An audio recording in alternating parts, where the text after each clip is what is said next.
que ha establecido un domicilio distinto, o más bien un domicilio que hace que los fiscales sean aquellos que deben concurrir hasta donde está ella para tomar su declaración, y no, como hemos ido viendo a lo largo de las semanas, que son esos parlamentarios quienes van a la Fiscalía Nacional, se presentan allí y ahí entonces concurren con esa diligencia. Queremos entender un poco más de aquello que es más bien técnico, que es legal, pero que es importante que usted pueda contextualizar y saber. Nos acompaña aquí en el estudio de CNN el profesor de Derecho Penal de la Universidad Central, Augusto Cavallari. Profesor, muchísimas gracias por venir. Buenos días, gracias. Vamos a usted. por algo bien básico y partiendo de lo más general, quizá lo particular.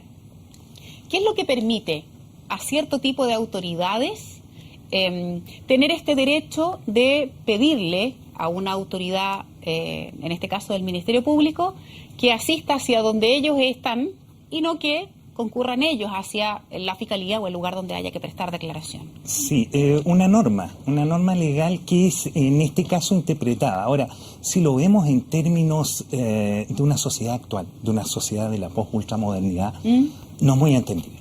Esas discriminaciones, esa posibilidad de que algunos tengan que operar la mayoría de un modo y otros que no, es una norma que la verdad hoy por hoy no tiene mucha fundamentación. ¿De cuándo es esta norma, para entenderlo bien? Esta norma, esta es una norma que viene desde el comienzo de la República, pero que está en el Código Procesal Penal. Yeah. Es decir, en un código que tiene 10, 15 años está vigente. Lo que ocurre es que los autores seguían pensando en que algunas personas, los autores del Código Procesal Penal, siguieron pensando en que algunas personas merecen un trato especial. Y ese es el caso. Y en el caso de la senadora, atendida a su condición de senadora, es que ella puede... ¿Qué otras personas, qué otros cargos o qué otras autoridades, por ejemplo, caben de este concepto que pueden pedir que vayan donde ellos y no al revés? Claro, esto está en el artículo 301 del Código Procesal Penal y tiene 4 letras, empezando por el presidente de la República, los expresidentes, ministros de Estado, diputados, senadores, el Contralor, los miembros de la Corte Suprema, del Tribunal Constitucional, etcétera, los comandantes en jefes de las Fuerzas Armadas, general director, son varias personas, general director de Carabineros, etcétera, y incluso las personas que gozan de inmunidad diplomática, sean chilenos o no dentro del país. Es decir, hay un sinnúmero de personas que tienen un tratamiento especial.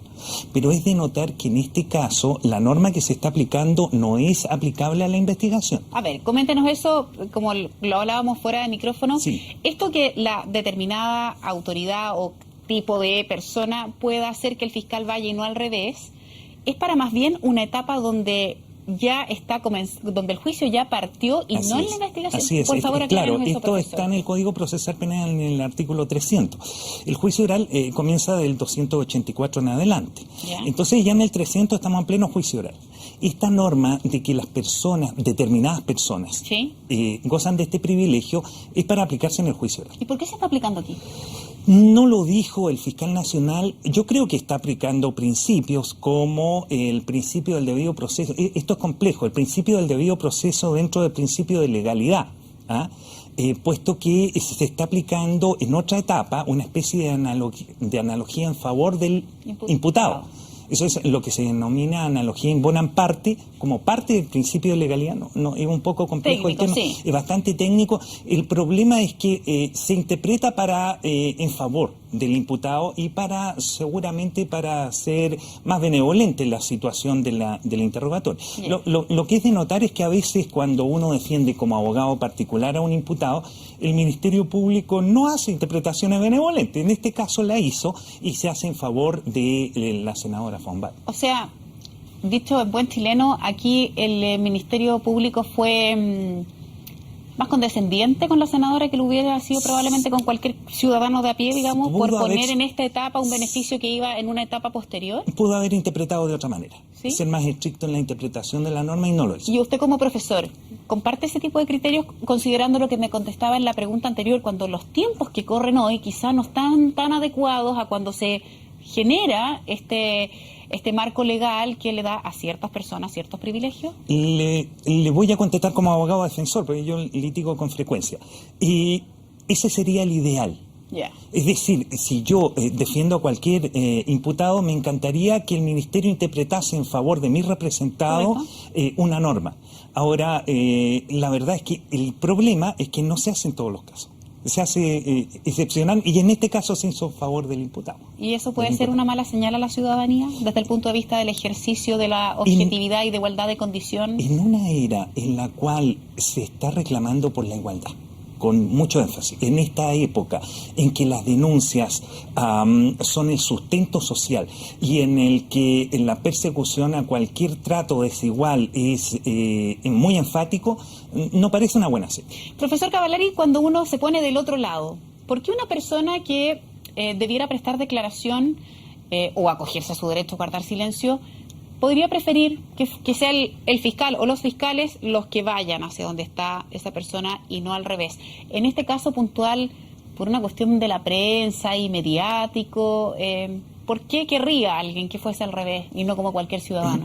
Bueno, yo estimo que esto pasa por aspectos tanto de abordar un modo, teoría del caso desde la perspectiva de la defensa, como por aspectos psicológicos. Incluso se puede sentir más protegida dentro de cierta área, es en la oficina de su abogado. Sí. Entonces no está en un área ajena, está en un área, no sé si me explico, Sí, en un área propia, en un área en la cual a ella la están protegiendo. Entonces, eso psicológicamente tiene un valor.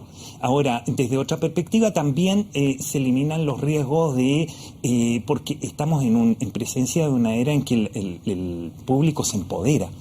Vimos el caso en el caso Cabal, ayer la señora Compañón fue bastante presionada, fue muy difícil. No, la prensa puede ser insistente pero no hostil, pero ahí había personas que la golpearon con pancartas. Claro. En ese sentido podría ser razonable pensar que puede haber un grado de hostilidad al momento de declarar, pero otras personas no lo han hecho.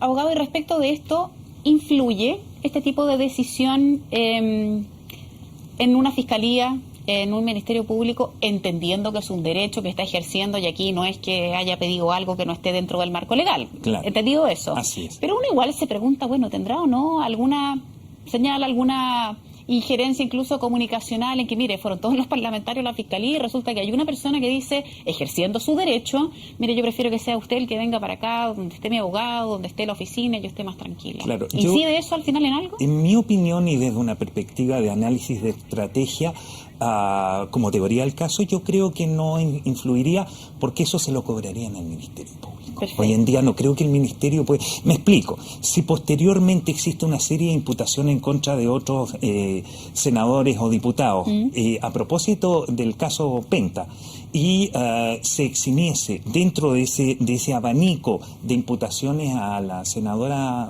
von Baer, eso se lo cobraría al Ministerio.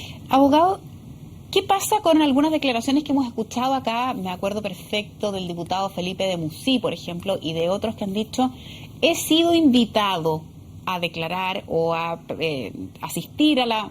Y uno se dice, ¿la Fiscalía invita? O sea, uno se lo imagina, el concepto de invitación, la verdad es que es casi como que queda a la buena voluntad del invitado si va o no va, pero yo no sé si efectivamente ese concepto es el correcto. Desde el punto de vista estrictamente penal y legal, ¿la Fiscalía invita o es que cita y tiene la obligación de ir? Tiene el deber de ir y debe concurrir quiera o no quiera. Entonces no se trata de una invitación, esto no es un bautizo, una fiesta, correcto, no es una celebración. Lo que pasa es que muchas veces, ella en Chile tenemos las cosas que nos molestan o nos desagradan, las rebajamos desde el punto de vista gramatical. Entonces, eufemismo se llama, eso es cuando adornamos las cosas para que no suenen tan... Sí, podría ser un eufemismo. Por ejemplo, uno puede irle mal en una situación y ¿cómo te va? Más o menos. Pero no por decir, ¿sabe qué más? En realidad estoy convocado como imputado. Nadie lo invita. Esto es realmente una citación en conformidad a las reglas del Código Procesal Penal. Desde el punto de vista del proceso, para que los televidentes y nosotros también lo entendamos, abogado, ¿qué viene en particular para el caso de Ena von Baer, donde ella finalmente va a intentar aclarar ante los fiscales estos correos electrónicos que dan para pensar que eventualmente se pudo haber generado una irregularidad para financiar campañas políticas? De aquí que vendría que el fiscal abra o dé paso a un juicio oral? ¿Cuál es el proceso que sigue una vez que ya se tome la declaración de la senadora? Claro.